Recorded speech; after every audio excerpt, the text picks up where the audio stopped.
किसान कांग्रेस प्रमुख पाल आंबलियाना किसान पोर्टल ने लईने सवाल। किसान पोर्टल टेक्निकल खामी ने कारणे खुलतुं ज न होવાનો आरोप। लांबा समयथी किसान पोर्टल खुलतुं न होवाथी खेडूतो परेशान छे। सरकारे सहाय मेळववा जे पोर्ટલમાં અરજીનું કહ્યું તે ખુલતું જ ન હોવાનો આરોપ।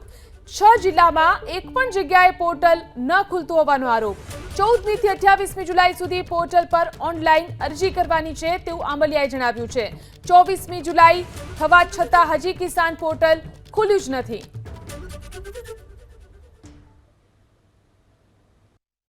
ઓક્ટોબર 2024 માં જે કમોસમી વરસાદ થયો, આ કમોસમી વરસાદને લઈ અનેક રજૂઆતો પછી સરકારે માત્ર એક કપાસ પાક માટે જ રાહત પેકેજ જાહેર કર્યું છે। આ રાહત પેકેજ જાહેર કર્યું એનો પરિપત્ર સરકારે કર્યો છે।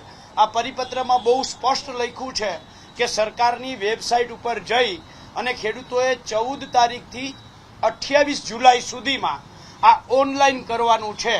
જે 6 જિલ્લાઓમાં આ રાહત પેકેજ મંજૂર થયું છે, આ 6 જિલ્લામાંથી કોઈ પણ એક ગામમાં પણ આ પોર્ટલ આજની તારીખમાં ખુલતું નથી। 11 દિવસ વીતવા છતાં પોર્ટલ નથી ચાલતું।